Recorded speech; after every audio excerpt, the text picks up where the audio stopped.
The Chocolate Box Theater Company is bringing For Colored Girls Who Considered Suicide When the Rainbow Is Enuf to Ant Hall at Planet Ant Theater, and we're excited to have Sheila Mac, CJ Williams, and LePage from the production on our show today. Thank you all three for being here. Thank you. You're welcome. Thanks for having us.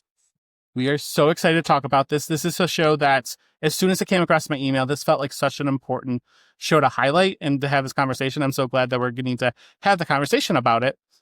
So to jump right in, I'm going to start with you, CJ. I'm just wondering, what is kind of the story or the narrative? I know this is kind of told through choreo poems. What's kind of going on in For Colored Girls Who Consider Suicide? Well, it's a bunch of vignettes, poems, set to, I don't know, music and rhythm and, I don't know, about our lives. It is, it's stories of every woman.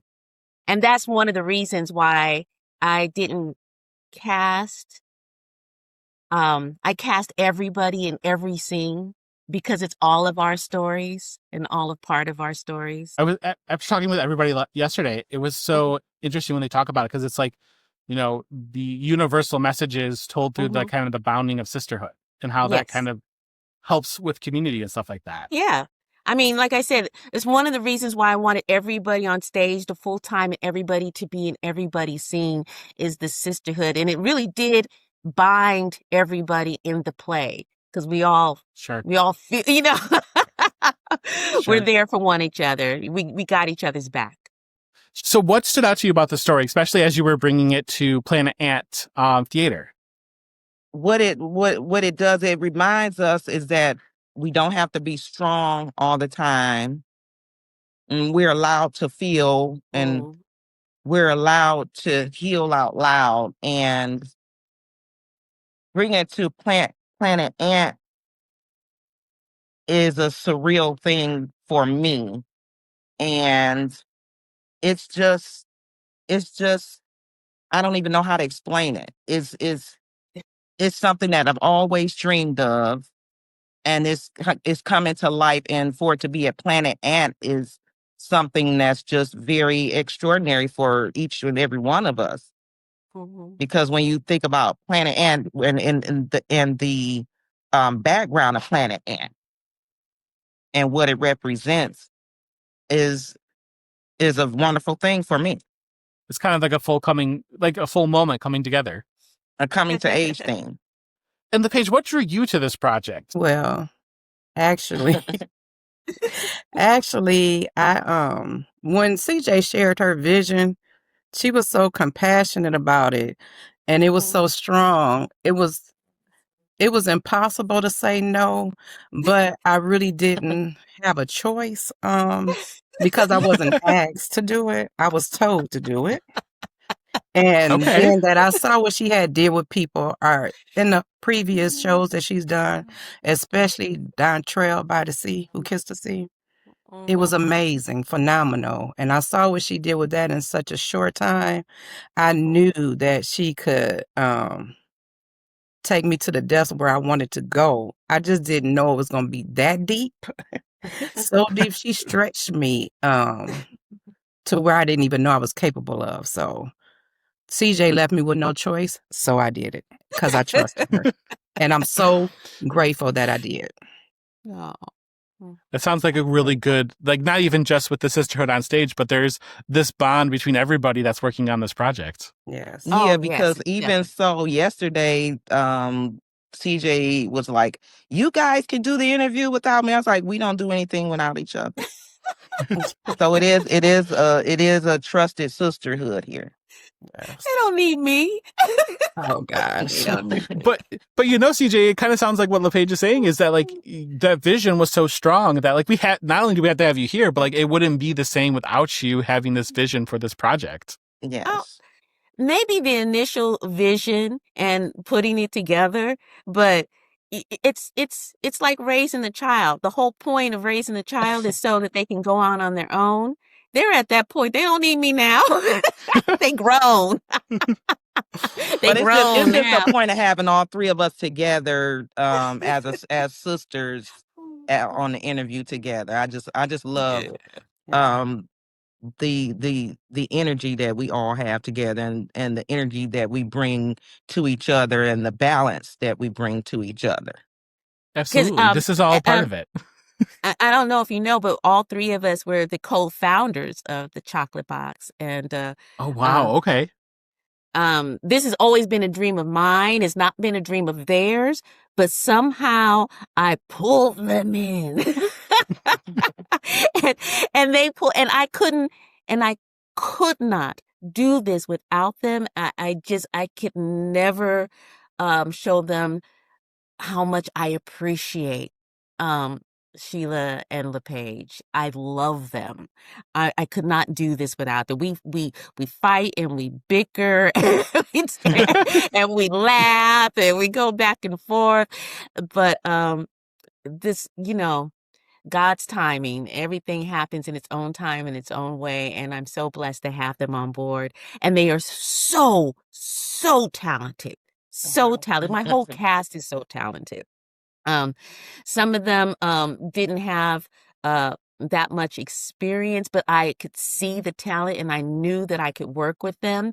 And I knew that because I was a teacher. I also taught theater arts in high school. So I direct and teach at the same time. If you Sure. need it. If you don't, I just let you know. If you got it, you got it. You know what I mean?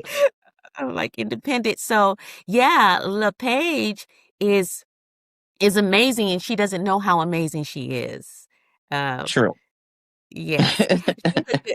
Sheila can tell you more about that. How please tell him how you got LePage into acting. Please, I want to hear this. So, first I want to start back when we were younger. We grew up together, and we stayed in the same household. And I used to write out little skits, like for Saturday Night Live. And she don't remember, but we used to write them out. But she don't even remember that part. But I had signed her up for the Detroit Repertory Theater acting workshop because she had this shyness about herself. She didn't know how to express herself. She was always shy. So while looking into it, it was saying that it helped people overcome their shyness and stage fright. So I signed her up and told her that we were volunteering for something. So we get there on Saturday, and she doesn't know that she's signing up for an acting class.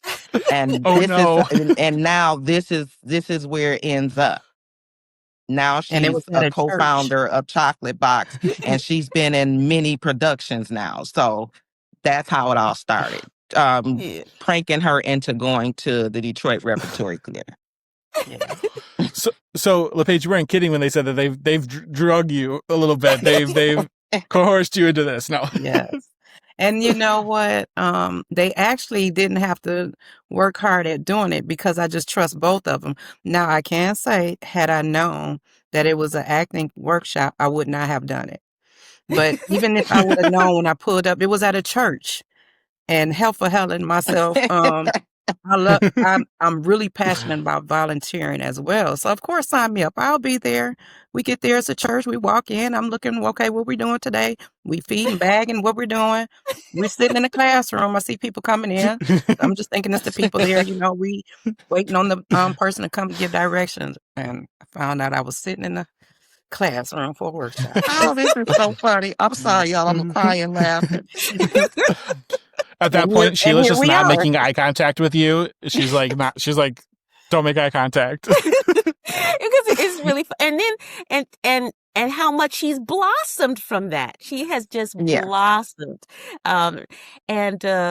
And I told her, I said, this is what I want you to do in Color Girls. I know exactly what part. And when I told her what part, she's like, really? She did not want to do the part that I had signed her. She's like, why that? I'd rather do this. And she started making me doubt myself for a second. I was like, no. Yeah. She Now hated it. she would fight you if you tried to take her part away Yeah. in Color Girls. If I'm in the hospital on the IV, I will unhook it to be at a show and then come back to the hospital. Yes, Yeah. I will be there. Mm-hmm. LePage, what is it like to be in that show? Like, how is that for you? It sounds like that is quite a rewarding experience. You know what?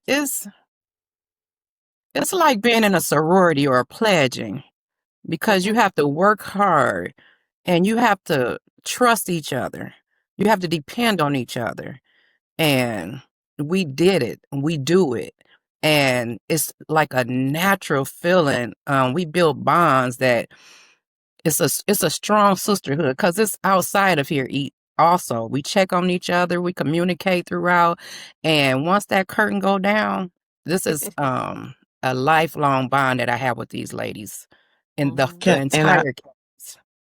and I want to piggyback on that because Black women, Brian, are tired. We're still carrying too much in silence, and this show lets us put it down, even if it's just for a moment. That has to be a huge, like, both a relief, but also like that's a heavy in its own way to be able to like finally talk about some of these things. Oh, yeah. To be able to trust someone to hold your stuff without it going outside of there. So it's huge. It's about survival, about women who've been through some things and we're still standing. It's pain, yes, but it's also power and healing. So everybody, I think everybody in the audience can relate to everything, every core poem that's being presented. Someone in that audience will feel each and every emotion that's going on. The title, if people are not familiar, sometimes turns people off and they just go into the pain and suffering. But there's a lot of joy in in this play. There's a lot of joy, and then the laughing at yourself. There's a lot of joy in the angst and the anger and childhood and play and fun and I really endeavored to make this production different. For those who have seen For Color Girls before, this is a different production. It's always my goal, no matter what show I'm doing it, whether I'm acting in it or directing it, is to find how I can do the same script with the same intention, but twisted to something you've never seen before. Because I've seen, For Color Girls several times, and there's certain scenes that I've always seen played the same way. I said, I'm gonna do it. I'm gonna flip it on its head. There's one scene in there that's it's it's kind of dramatic, but I turned it into a horror story. I Okay. brought the horror out of it, thing. And then there was another one that's usually kind of done, in a sensual way. I turned it more into a comedy. Okay. I mean, it still has the same intentions that she put in there, but I twisted it on its head. I always look at something and say, how can I do this a little bit differently?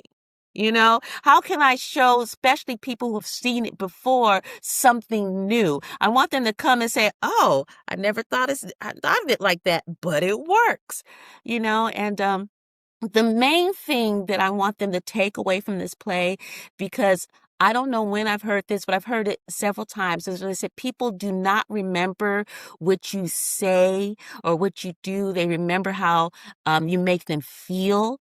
And I want them to come away with, years later, like, I don't remember anything about that play or the specifics, but I remember I just felt wonderful. I had a great time and, and it uplifted my soul because, Raiders of the Lost Ark. People always think this is crazy. But I was young at the time and I didn't want to see it.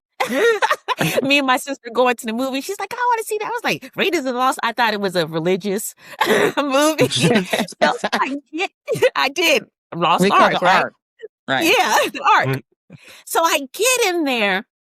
And at that time, movies used to take like a half an hour to warm up. You know how they would take, the whole setting up the story.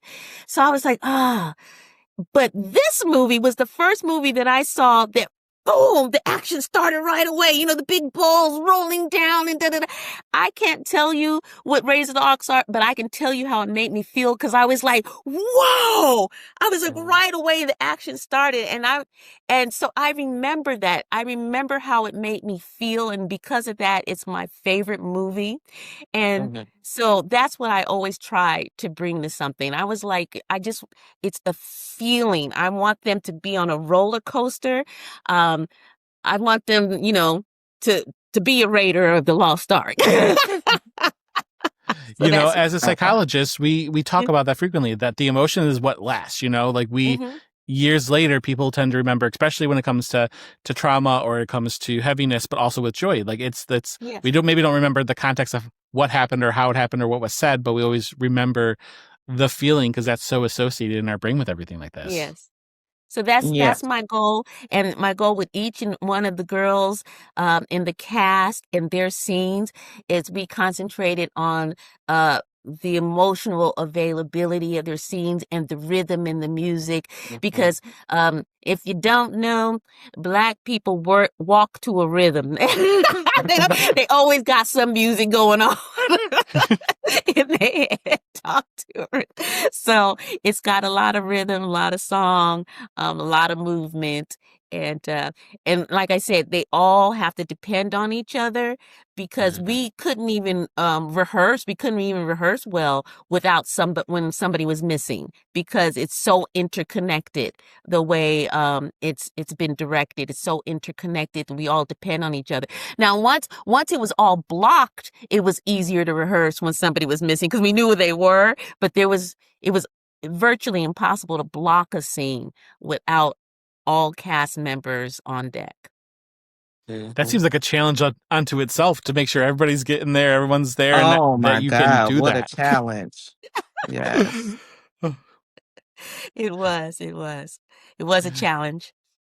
So, LePage, you're kind of talking about some of those tones. You know, there's a lot of pain, there's anger, there's healing, but there's specifically joy. How do you feel like this production, from an acting standpoint, being in the show, how do you think that balances the tones? Well, having to be on stage the entire time, and be present, completely present, Sure. not just on stage, but you have to be emotional available for everyone too, and you have to you have That's to heavy. trust. Yeah, you have to, like, you can't hide. You have to trust the cast. You have to trust the work. I have to trust myself, and that just helped me. It helps you. We were prepared. That's what I would say. She definitely had us prepared. If you're not prepared, there's no way we could pull it off to the extent that we have anyway. But being prepared is what really set the tone for everything. CJ did. Perfect. And then we followed through. We executed.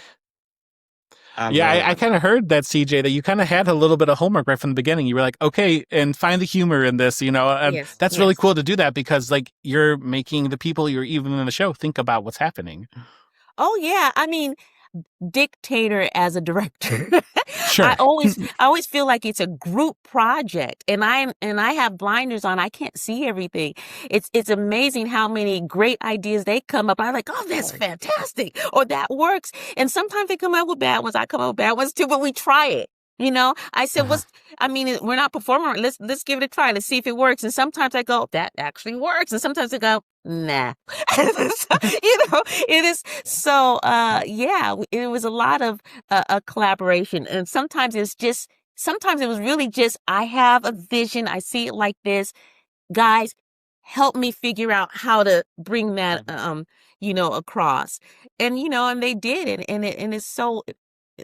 It was wonderful. It was a wonderful experience. And I rehearsed them hard, though, and they know that. And if somebody couldn't get something right, I would trade them out. I'd be like, you couldn't get it. I'm sorry. Somebody else needs to do it. Or I'd Never have them mind. do it Sheila will do it. over. No, never mind. I'll get Sheila to do it. And Sheila, yeah, next. But that made us work even harder. You're not giving up my lines. Yeah. Oh, I'm getting this. So, yes. Sheila, for you, how does that tone kind of balance in this production between, again, we're trying to highlight the joy. It sounds like CJ really wanted to highlight that joy part of this, even though some of these stories are maybe coming from trauma based or they're coming from pain and anger, but we're highlighting the resilience and the community parts of that. How do you feel like the show kind of balances those tones? Life isn't neat. Sure. So I let the emotions live where they live. Pain doesn't cancel joy, and joy doesn't erase pain. That's beautiful. That's true, though. Absolutely. We all have to find the balance in between those things, and the pain sometimes makes the joy even better. And that sounds weird to say, but like from a psychology standpoint, like when you go through something, you appreciate it more. And even so, even doing the production, me personally, I go through emotional ups and downs during the play, where it's sometimes, Brian, I can't keep myself from crying. And then sometimes Sure. I can't stop myself from laughing. So as I say, I let the emotions live where they live and keep it going. But just being a part of it, the emotional part is, even when we leave the play, it's emotional. I have to, snap back into reality after the play. But while we're up there, I'm in a totally different world. Sure. You're focused. You're in. Yeah. Yeah, and Sheila's an absolute powerhouse. An absolute powerhouse. First I had casted her to replace me in Dontrell. I was in the play Dontrell Who Kissed the Sea. I was playing the mother, and we lost our director. We lost two directors, and I was like, hey, I'll do it. So of course I couldn't direct and be in the play, and she was the first person I thought of to replace me. And I feel like I created a monster because we both, are like in the same category of actress, like the same parts. And she's some serious competition. That's all I gotta say. She's amazing. So it's like, if I see a part I want, I can't tell Sheila about it. Don't Don't give it to her. She's quite amazing. But I do feel, from developing my character in this play, I pulled from real life, from myself and from women that I know.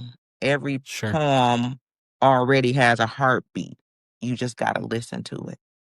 And so as you're in that moment, Sheila, do you like as you're, I'm not an actor, but like you get that script, you're kind of looking it over. Do you feel the people that like you said, these are almost like real people that living these things? Can you feel that? Does like go through you right away, or does it take time to build that as you're in the scene? Yes, because even a lot of plays, when she cast me for the one play, she asked. That's how I built my character. CJ wanted to know if I knew someone like that. You remember that? Yeah. Just find that one person and you pull that person out of that person. So that helps out a lot. So yes, I do. Mm-hmm. Okay.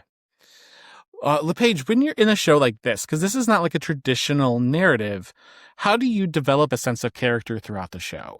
Is it the same as what you would do with a normal stage production? It's typically the same. Okay. But it was still different. This was different for me because I never even considered myself an actress. Now I am officially, She's hands officially down, an actress. Usually you do the how, what, where, those different things. But for some reason, this one took me deeper than that.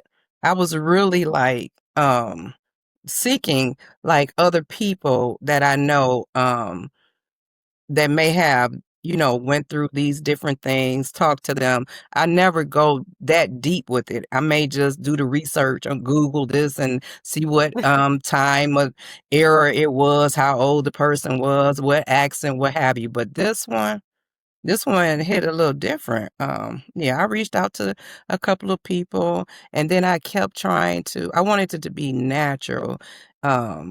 also a different kind of flow, if you will. And I Sure. really, I was able to pull it off because CJ, she's gonna have a great show, first of all. And if she has to fire you, she will let you go because you're not going to embarrass her. And with that said, and it's not going to just be a good show, it's going to be a great show. So I think more so with CJ putting those things out there and not just wanting an okay show and just saying you're good. No, she wanted better. You can always grow. You can always get better with each show. We still find ways, and she has me wanting to do it as well, to make it better.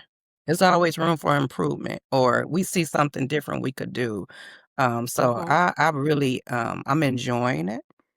I'm looking for more, and I do feel it's a definitely must see. It's a must see for everyone. And you better get I it right think because out of words of CJ, y'all not going to embarrass me. Right. I do think as well, though, CJ, when you think about that kind of like when you're having a conversation such as this one, or like I guess any show has, you know, those themes and stuff like that, but like you want to make sure that what people remember are the themes that we're talking about and not the oh, that one girl in the back was like was offbeat every 5 seconds, you know, like, so I can understand where like that kind of comes from. You want to make sure that like the what's at the core is what's being talked about. Yes, exactly. And I just have a I was the way I was trained, and I worked so hard. I have a really kind of a strict work ethic when it comes to my art. And I've actually see they was saying some mean things about me in a nice way. And they don't know how much I've calmed down over the years. Because there was a lot of times I give them notes and I said, don't worry about it. I'm just nitpicky. I'm just but if you do it like this, because I've learned, because in the past, maybe some people would think that they were bad or whatever, because sometimes I am a little bit nitpicky, but and it's not just that I want a great production, but I want the best for them too. I love it. Especially when I find somebody with raw talent, and if they have the humbleness and the ability to take direction, and then to see how they bloom, that is like the best for me. It's like, wow. I think the greatest compliment that I got with this production is Lynch Travis. He came to opening night, and he said to me, he said, wow, a lot of your cast members, I've had them in class and I didn't see that in them. And I'm like, yeah, I did.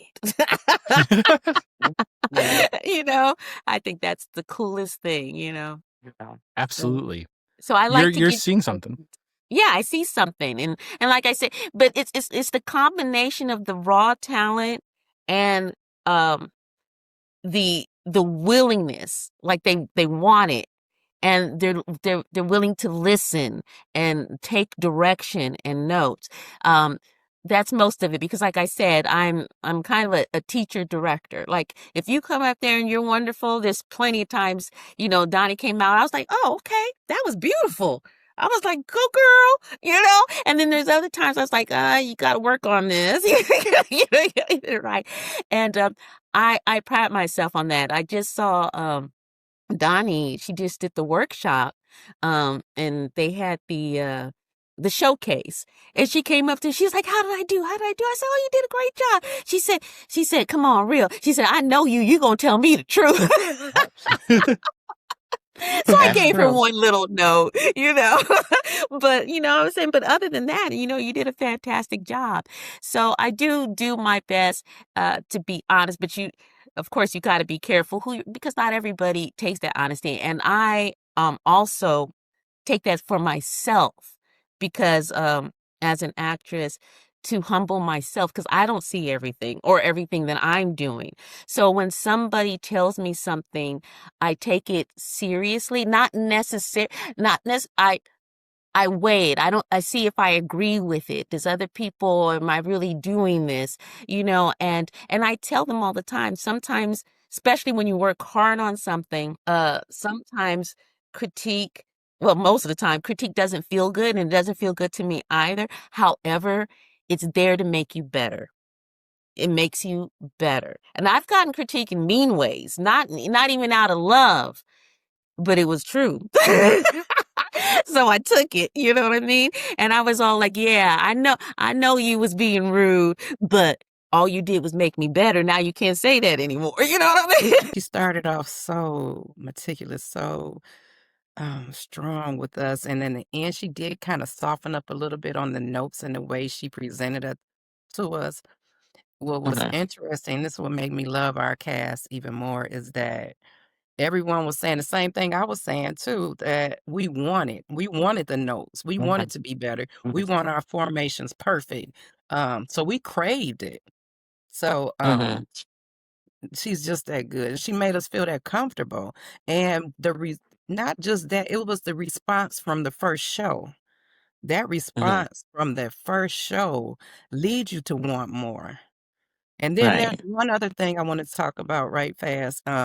She also Absolutely. has a very it's another unique aspect of the show that um you may not know, but have you heard of Two Men in a Truck? The The moving two company? men that yes, the moving company. Okay, yeah, I've heard of them. Well, CJ has made this show to where we are four chairs in a show. Four Okay. chairs in a show. When I say as far I was telling him informing him about the your unique aspect of the show, like the two men in a truck, that's my analogy that I use for the four chairs in the show. As far as Mhm. props, it's only four chairs. Those four And chairs is Wow. those four chairs are everything. On an abortion table, a car, a bathtub, whatever. Pillars, anything. It's everything. And there's a lot of movement in this story. And um it's a lot of movement that tells a story, and some pain sits in your body, but movement lets it out. What words can't say, the body will. So just that part alone, just the movement and the whole production for 90 minutes is awesome. it is. It's not one of those shows. Unexplainable. It's not one of those shows where you even first of all, you wouldn't want to take your eyes off of what's happening on the stage because there's so much going on and everybody is on the stage the whole time. So even with monologues, we're interacting. You're not just sitting while one person is up there doing their monologue. So, and there's nothing, you won't be looking at the walls to see any art or looking at the stage props. There are no props. so, so the It really focus puts the will, emphasis on you We're guys. we're yes, we're the props. yes, Wow. We are the What is props. yeah. That's our Four only chairs, a that's our only rose, extra and a prop, show. a rose. Yes. what are you hoping audiences take away from this production of For Colored Girls Who Have Considered Suicide When Rainbow Was Enough? And LePage, I'll start with you. What do you want audiences to really take away from this production? I really hope that they take away some hope to know that you can heal um, and to be able to find someone to trust, to be able to open and share, and they help them through that process and be able to lean on someone and be there a listening ear for others as well. That it is possible to heal. Life can be better. Perfect. CJ, what are you hoping audiences take away from this production? Um, Anything is possible, and there is a path to the end of the rainbow. Perfect. Okay. Sheila, how about for you? What do you want audiences to take away?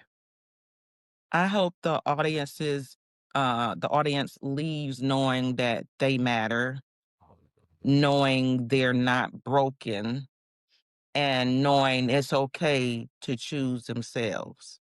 Beautiful answers all around. Yes. I just want to thank you, all three of you, for being here. I'm so appreciative, and we are so excited for the show. So thank you for being here and talking with us. Thank you so Jen. much, Brian. Thanks for having us. We really appreciate you guys.